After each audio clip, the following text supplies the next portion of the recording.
जब मैं ये वर्ड बोलता हूँ हॉरर, तो आपके दिलो दिमाग में एक ही चीज़ आती होगी, या तो साइंस फिक्शन मूवी का कोई हॉरर सीन, ओके, या साइंस फिक्शन मूवी का कोई क्रिएचर जो इस वक्त आप अपनी वीडियो में देख रहे हैं, ऐसा कुछ आपके जहन में आता होगा। बट आपको पता है क्या इस दुनिया की सबसे ज़्यादा हॉरिफिक चीज़ क्या है? हॉरर मूवीज़ देखते वक्त जो हॉरर वाला थ्रिल होता है वो मूवीज़ देखने के बाद जो है अक्सर हमारा ख़त्म हो जाता है, क्योंकि हमें पता होता है इट्स जस्ट अ मूवी। जाहिर सी बात है उसका जो थ्रिल होता है, उसकी जो पूरी एक इमेजिन वो इमेज होती है वो हमारे दिलो दिमाग से ख़त्म हो जाती है। आप कॉन्जरिंग 2 देख लो। कॉन्जरिंग 2 एक मूवी है, तो उसके अंदर जो है क्या होता है, एक भूत होता है, वो एक इंसान एक बच्चे के अंदर जो है घुस जाता है। या कॉन्जरिंग 1 देख लो, एक गुड़िया के अंदर जो है वो आप देखो तो उसके अंदर गुड़िया के अंदर जो है पूरी एक आत्मा जो है उसके अंदर चली जाती है। सही, तो कुछ ऐसा होता है जो आपको अभी इमेज के अंदर भी नज़र आ रहा होगा कि पूरी गुड़िया उसके अंदर आत्मा घुसी हुई है। या आप क्रिएचर 3D देख लो। सही, तो आप क्या बोलोगे कि ये जो लाइफ जो नॉर्मली क्रिएचर हैं क्या ये रियल में एग्जिस्ट करते हैं या नहीं करते? फ्यूचर में कभी भी किसी म्यूटेशन एक्सपेरिमेंट के चलते हुए ये क्या एग्जिस्ट करते हैं या नहीं करते? असल बात तो ये है कि इस दुनिया में जो है ना हर चीज़ पॉसिबल है, लेकिन मेजॉरिटी लोग जो है वो पैरानॉर्मल एक्टिविटीज़, गोस्ट या जिन्नात जैसी चीज़ों पे यकीन नहीं रखते हैं। लेकिन हॉरर चीज़ों में एक ऐसी चीज़ जिस पे सब यकीन रखते हैं वो है साइंस। साइंस पे जो है सब यकीन करते हैं। रियल लाइफ में एक ऐसा सीन जिस पे आप चाहकर भी जो यकीन नहीं करना चाहोगे, लेकिन आपसे ये नहीं हो पाएगा, तो एक ऐसा सीन मौजूद है इस वर्ल्ड के अंदर। आज के दौर में भी जो लोग इस वाक़े को याद करते हैं वो डर के मारे कांप जाते हैं, क्योंकि ये वाक़या ही ऐसा था, द चेरनोबिल इंसिडेंट। इस दुनिया में हर चीज़, entire galaxy, entire planet, entire आपका घर, इंटायर आपकी दीवार, इंटायर आपका हाथ, हर चीज़ जो है एटम से बनी है। सही, और एक एटम का साइज़ बहुत छोटा होता है और हर एटम के अंदर जो है एनर्जी होती है। आपके हाथ के अंदर ही जो है 10-15 लाख जो है एटम मौजूद है, और हर एटम में जो है इनक्रेडिबल अमाउंट ऑफ एनर्जी होती है। और इसी एनर्जी को आइडेंटिफाई करके इंसान ने जो है एटॉमिक एनर्जी को जो है इन्वेंट किया और उसे यूज़ करना शुरू कर दिया, कुछ बुरे कामों के लिए और कुछ यूज़फुल कामों के लिए। और उसी कैटेगरी में एक चीज़ आती है, वो है न्यूक्लियर पावर प्लांट, जिसका नाम आपने पहले कभी ज़िंदगी में शायद देखा भी हो और नाम भी सुना हो सकता है। अभी जो आपके सामने इमेज आ रही है आपने देखा भी हो उसको।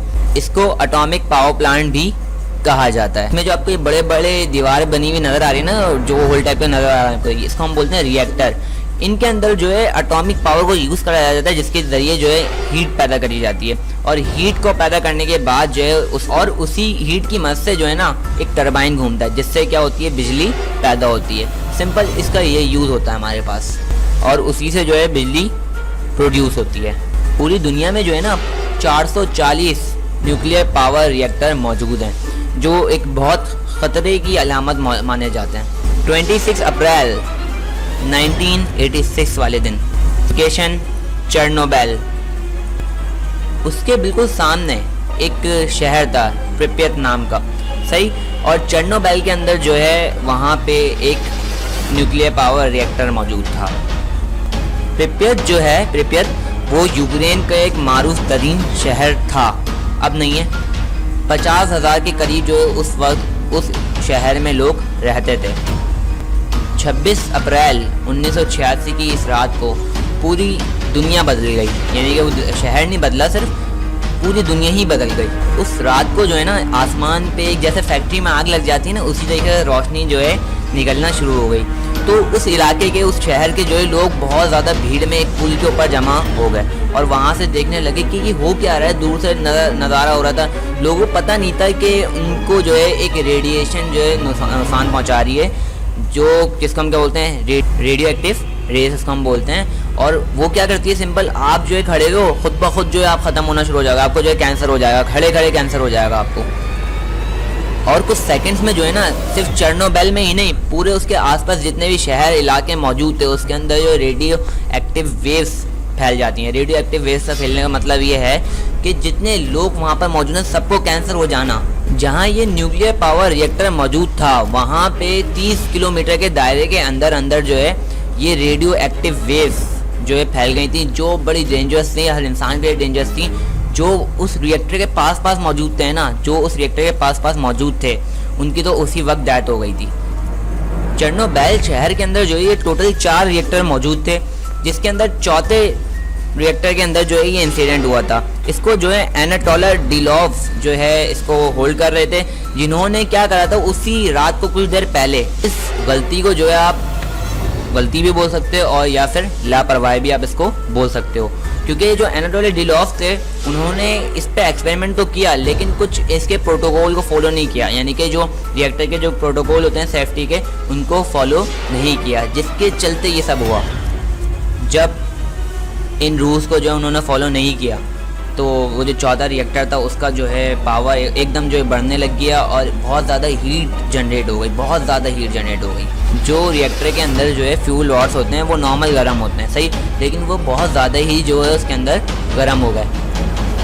तो वहाँ के साइंटिस्ट ने जो है चाहा कि जो है इन फ्यूल रॉड्स को जो है हम पानी डाल के ठंडा कर दें। तो उन्होंने जैसे ही अपना पूरा टैंकर जो है इन फ्यूल रॉड्स पर डाला, सही, उसके बाद क्या हुआ, इतने गर्म वो फ्यूल रॉड्स हो गए थे कि उन्होंने वो जैसे ही पानी डाला वो एकदम जो है वो भाप बन के जो है आसमान में, और फिर हीट और भाप यानी कि स्टीम को जो मिलके इमेजिन बना उसके अंदर, उससे क्या हुआ, सिंपल रेडियो एक्टिव वेव्स वहाँ पे बन गई। और फाइनली जो है वो 4th न्यूक्लियर रिएक्टर एक्सप्लोड कर गया, फट गया पूरे तरीके से। और जो power reactor, nuclear power reactor के अंदर जो कोर होता है वो इतने ज़्यादा उस तरीके से एक्सप्लोड हुआ कि उसने जो है जैसे वो फटा, जैसे एक्सप्लोड हुआ उसके बाद उसने 8 टन न्यूक्लियर, एक समझ लें रेडियो एक्टिव वेव मटेरियल जो है उसने आसमान में फैला दिया, 8 टन। आपने सुना होगा हिरोशिमा नागासाकी पे जो है बॉम्ब अटैक हुए थे, इससे 400 गुना ज़्यादा जो है इसकी इंसेंडिटी थी, यानी कि इससे ज़्यादा जो है अगर आप बोलें तो इससे ज़्यादा लोग मारे जाते। चेर्नोबिल का वो रेडियो एक्टिव वेव्स वो 30 किलोमीटर से भी ज़्यादा रखते हुए जो है कुछ चंद सेकंड्स के अंदर ही फैल गया। जैसे जैसे वक्त बढ़ा, सिर्फ चेर्नोबिल यूक्रेन के अंदर नहीं, बाकी जितनी भी आसपास में कंट्रीज थी, सही, यूके, सही, हंगेरिया और भी दीगर, सही, इंडोनेशिया, सब जगह जो है ये चेर्नोबिल का जो एक्सप्लोजन था वो फैल गया, यानी कि जो रेडियो एक्टिव डस्ट थी वो फैल गई। कैंसर कर देने वाली रेडियो एक्टिव डस्ट पूरे तरीके से जो है आधे यूरोप में, आधे से ज़्यादा यूरोप के अंदर फैल गई थी, यहाँ तक कि ऑस्ट्रेलिया तक ये डस्ट गई थी। बड़े सगी थोड़ा सा उसके अंदर रहा था, लेकिन जाहिर सी बात उसमें इतनी ज़्यादा नहीं थी, लेकिन जब भी जो है आधे यूरोप में जो है अच्छे तरीके से ये कुछ चंद सेकंड्स के अंदर फैल गई थी, यानी कि आधे घंटे के अंदर अंदर पूरी फैल गई थी। सिर्फ एक न्यूक्लियर पावर प्लांट के फटने के चलते सिंपल ये एक एक्सप्लोजन हुआ था। चेर्नोबिल के बिल्कुल पास एक शहर था जिसका नाम था प्रिपेट के अंदर मैंने जैसे भी आपको बताया 50,000 के करीब जो है लोग रहते थे। तो वो जो शहर है आज के दौर में बिल्कुल खाली है। क्यों? क्योंकि जाहिर सी बात है वहीं पास में जो एक्सप्लोजन हुआ था, और जब जैसे एक्सप्लोजन हुआ तो उनके जो जितने भी ज़रात वहाँ से निकले थे रेडियो एक्टिव डस्ट के, वो डायरेक्टली इनको आके हीट हुए थे, और जाहिर सी बात है वहाँ पे उन सब लोग कैंसर हो गया था। 50,000 लोगों को एट द टाइम कैंसर हो गया था, जिसकी वजह से उनको चलते वहाँ पे जो है वो शहर छोड़ना पड़ा। अगर आपने गूगल पे कभी सर्च किया हो प्रिपेट पॉपुलेशन, तो वहाँ पे जो है आपको 0 शो होगा। क्यों 0 शो होगा? क्योंकि जाहिर सी बात है जैसे ही चेर्नोबिल के अंदर ये इंसिडेंट हुआ तो फ़ौरन से कुछ चंद सेकंड के अंदर जो है, कम से कम 10 सेकंड के अंदर जो है जो रेडियो एक्टिव डस्ट थी वो कहाँ पहुँच गई थी, प्रिपेट के अंदर पहुँच गई थी। और लोगों उसी वक्त जो वहाँ पे पुल के ऊपर खड़े होकर देख रहे थे कि ये क्या हो रहा है, ये दूर से हमें जो एक्सप्लोजन होता हुआ नज़र आ रहा है, ये क्या फैक्ट्री में आग लगी है क्या? नहीं, फैक्ट्री में आग नहीं लगी थी, वो एक्सप्लोजन हुई थी सिंपल। तो क्या हुआ था सिंपल, उन्होंने देखा कि यार ये जो है ना बहुत हमें खतरनाक लगे, लेकिन जब वो खड़े हुए थे ना वहाँ पे तो रेडियो एक्टिव डस्ट जो है उनकी पूरी स्क्रीन को तबाह कर दी थी। वो खड़े खड़े जो तबाह हो रहे थे। बात समझ में आ रही है? तो ये चीज़ वहाँ पर बहुत एक्यूरेट तरीके से हुई। अगर आप इस शहर की अभी की पिक को देखोगे तो आपको इसमें बहुत सारी पिक्चर्स ऐसी नज़र आएंगी, जो जगह ऐसी नज़र आएंगी पिक्चर्स के अंदर जो अनटचेबल हैं, बहुत सालों से अनटचेबल हैं। जैसे बहुत सारा डस्ट एक जगह पर जमा हुआ है, सही, जैसे एक फ्रोज़न जगह की तरह। उन फैमिलीज़ की यादों में जो कभी हंसते खेलते यहाँ पर रहती थी, और आज भी जो है ये सब चीज़ें रेडियो एक्टिव हैं।